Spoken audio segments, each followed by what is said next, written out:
Assalamualaikum warahmatullahi wabarakatuh. Saya Kak Wagel dari kelas A.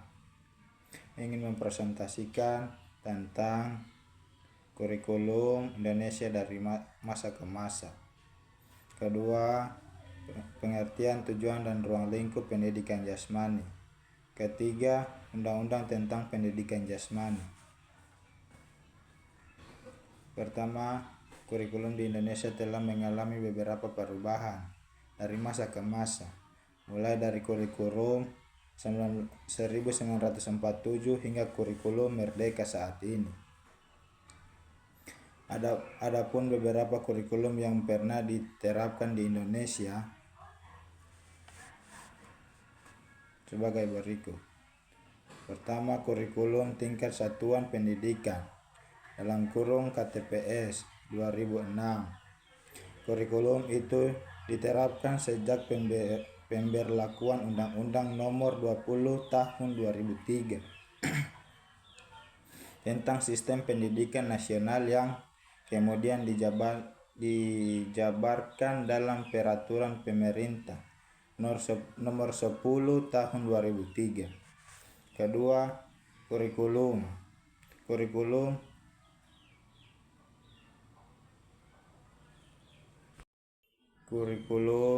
2D3 K13 diterapkan oleh pemerintah untuk menggantikan kurikulum 2006 KTSP pada tahun ajaran 2013 sampai 2014.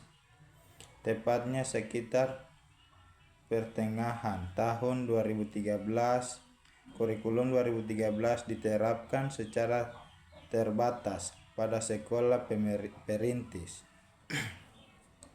yakni tingkat SD, SMP, maupun SMA. Kurikulum Merdeka. Kurikulum ini menggantikan kurikulum 13 K13 yang telah digunakan selama satu dekade. Mengapa kurikulum Merdeka menjadi kurikulum yang digunakan saat ini?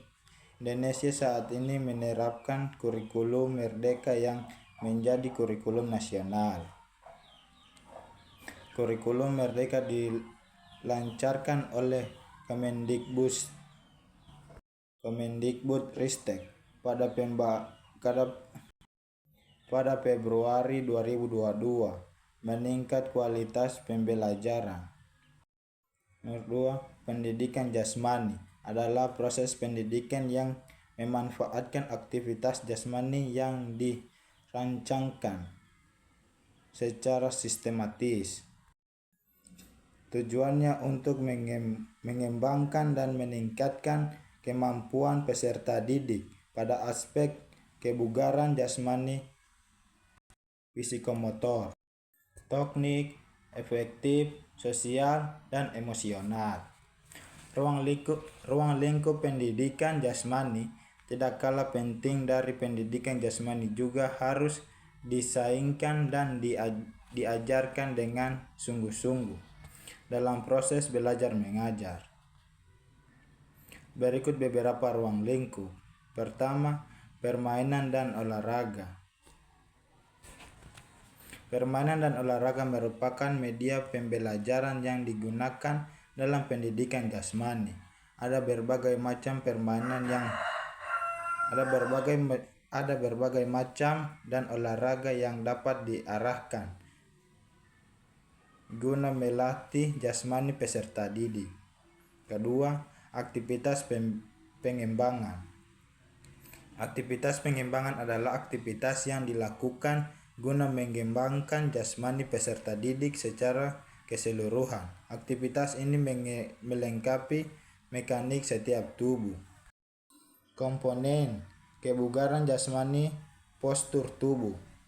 Beberapa hal yang termasuk dalam komponen kebugaran jasmani adalah kekuatan daya tahan, kecepatan, keseimbangan, kelincahan, koordinasi, ketepatan, dan reaksi. Senam. Senam merupakan salah satu media pembelajaran dalam pendidikan jasmani. Media ini digunakan untuk meningkatkan keterampilan gerak serta melatih keberanian. Kapasitas dari serta pengembangan pengetahuan yang relevan dengan pendidikan jasmani. Keempat, ritmik. Ritmik adalah aktivitas yang berisikan rangkaian gerak manusia yang dilakukan dalam ikatan pola irama berdasarkan perubahan tempo. Kelima, kesehatan. Kesehatan adalah prasyarat untuk tercapainya hasil pendidikan jasmani yang optimal. Hidup sehat dan berisi merupakan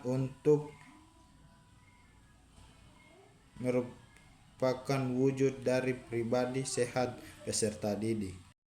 3. Undang-undang yang mengatur tentang olahraga termasuk pendidikan jasmani adalah Undang-Undang Republik Indonesia Nomor 11 Tahun 2022 tentang keolahragaan. Undang-undang ini mengatur beberapa hal seperti aktivitas pengembangan, aktivitas senam, ritmik, dan kesehatan. Sekian dari saya, Tahiri. Wassalamualaikum warahmatullahi wabarakatuh.